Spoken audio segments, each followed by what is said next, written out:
자, 다음은 여러분들이 가장 기다렸을 시간, 히든카드 시간입니다. 내일장에 어떤 키워드로 어떤 섹터, 어떤 종목을 공략하면 좋을지 알아보는 시간입니다. 두 분의 전문가님이 준비한 히든카드 종목 잘 생각하고 계시다가 내일장 매매하실 때 꼭 인용해 보시기 바라겠습니다. 네. 자, 그럼 먼저 최병훈 전문가님의 히든카드부터 만나보겠습니다. 어떤 키워드로 살펴볼까요? 코스피 대형주. 코스피 대형주요. 범위가 좀 너무 넓은 것 같은데요. 그래서 좁혀드리겠습니다. 네, 말씀 좀 부탁드릴게요. 네. 지금 코스닥에서 이제 에코프로도 그렇고 양극재 워낙 많이 오르다 보고 리튬도 그렇고 다 오르고 해서 이제 따라가기가 부담스러운 대다수 있고 가격 쇼크가 좀 일어나고 있어서 그래서 이제 다른 데로 확산을 해야 되는 반도체도 이미 올라갔지만 반도체도 코스닥에서 여러 가지 실적이 안 나온 지 가격이 좀 올라온 것 같고 그러면 뭐 바이오가 있고 그다음에 그래서 최근 들어서 한 일주일 정도 사이에 코스피의 바이오도 괜찮고요. 그다음에 전체적으로 대형주들이 시가총액이 높은 것때 한 분 종목씩 뜨거든요. 이슈가 조금만 있어도. 그래서 어느 정도 매기가 코스피로도 좀 확대되고 있다 이렇게 보고요. 그다음에 가장 중요한 코스피의 지수가 작년도 12월 1일 날 보시면 2,501포인트가 정확히 그것을 돌파하면서 이제 급등하고 있거든요. 그 얘기는 박스권 돌파했고 안착했다는 겁니다.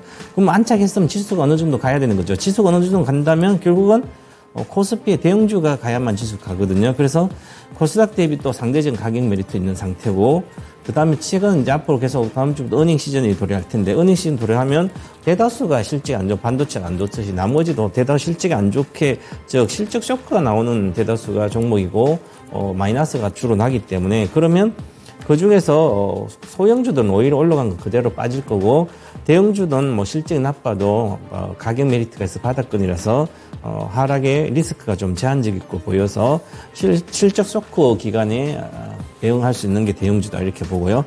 그다음에 이제 전체적으로 보면 2차 전지라든지 자동차라든지 반도체 쪽에 중소형주들이 많이 올랐기 때문에 그의 차익 실현이 좀 나오고 있습니다. 그래서 차익 매물화되면 많이 올랐던 펀더멘탈이 가치주장 올랐던 주식들은 내려오면 받아줄 데가 없기 때문에 결국은 추세 하락이 될 수도 있어서 이쪽에 차익 매물화가 확대되기 때문에 여기서는 좀 피해서 코스피 대형주로 가 있는 게 좋지 않을까 이렇게 보고 그쪽으로 투자 전략을 펼치고 있습니다. 네, 코스피 대형주 코스닥 대비해서 가격 메리트가 있다 말씀 주셨고요. 중소형주에 이 차익 매물이 있기 때문에 대형주 노려보자 이렇게 말씀을 주셨습니다. 자, 그렇다면 어떤 종목들을 눈여겨보면 좋을지 후보 종목들 만나보도록 하겠습니다. 네, 히든카드 6장이 들어왔고요. 뒤집어 보겠습니다. 네, 한미약품, 호실적 전망의 상승세 보이고 있고, 포스코홀딩스는 말할 것도 없죠. 삼성바이오로직스, 현대차는 또 오늘 상담을 했었고요. 카카오는 또 계속해서 하락세를 보이고 있는 종목이기도 하고요. KB금융, 금융주는 또 오랜만인데요. 지금 채팅창에서는 네. 최병훈 전문가님이 코스피 대형주다라고 하니까 당연히 코스피 배터리지 라는 댓글이 많고 네. 삼성 SDI라든지 LG 에너지솔루션, 삼성전자를 예상하신 분들이 많았는데 그 종목들이 지금 후보 종목에 하나도 없거든요. 네. 그래서 과연 전문가님의 히든카드 종목이 무엇일지 더 궁금해집니다. 네. 어떤 걸까요? 히든카드요? 네. 삼성바이오로직스입니다. 삼성바이오로직스네요. 네. 자, 어떤 이유일까요? 저는 1등이 갈 주식을 가장 좋아합니다. 1등 할 주식을 앞으로 10년 뒤에 1등 갈 주식을 찾았다면 10배는 기본 먹고요. 몇 년 안 걸립니다. 10배 먹는데. 네. 그래서 항상 언제 1등이 갈까? 세계 1등이. 그러면 늘 관심을 갖고 있어야 되거든요. 그래서 삼성바이오로직스는 작년 2021년도에 100만 원대 갔다가 계속 빠져가지고 저도 80만 원 더 관심을 버리라고 계속 말씀드렸거든요. 네. 이제는 관심을 가질 때다. 그래서 삼성바이오고요. 물론 이제 한미약품이나 SK바이오사이언스라도 잘 가고 있습니다. 지금. 그러면 한미약품 좀 더 잘 가고 오늘 급등한 것은 SK바이오고 이렇게 바이오시밀러도 전체적으로 좀 가고 있는 상태에서 그러면 2차 전지뿐만 아니라 코스닥에 여러 가지 했던 자금들은 거래소로 잘 안 오거든요. 오더라도 테마주 같은 성향을 갖고 있는 바이오주 쪽으로 많이 오거든요. 그래서 그런 쪽으로 오고 있고요. 그 다음에 결국은 이제 아직은 시장이 기관과 외국인이 공격적으로 사서 끌어올릴 수 있는 장이 아니기 때문에 네.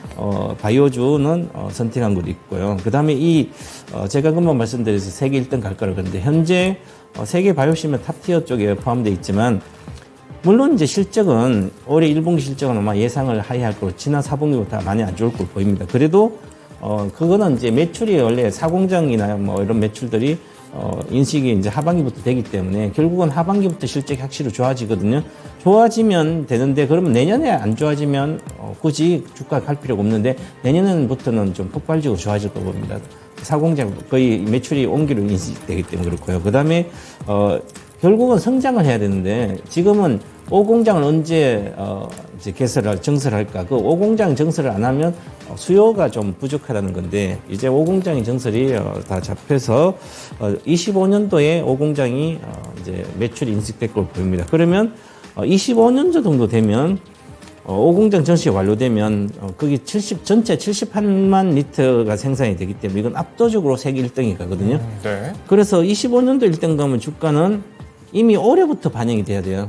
빠르면 올해부터. 네. 그래서 올해부터 시작해서 사상 고점인 103만 4천 다 돌파할 거로 내년에는 늦어도 내년 돌파할 거 보이기 때문에 이제부터는 관심을 가지는데 그래도 뭐 워낙 많이 온 대형주라서 짧게는 보면서 장기적으로도 관심을 가져야 된다. 일단 뭐 전체 업종 대표주기 때문에 네. 시가총액 상위권이고 그래서 이걸 보면서 전체 다른 바이오도 같이 뭐 매매하면 좋지 않을까 이렇게 보고 있습니다. 그럼 가격 전략도 좀 세워주시죠.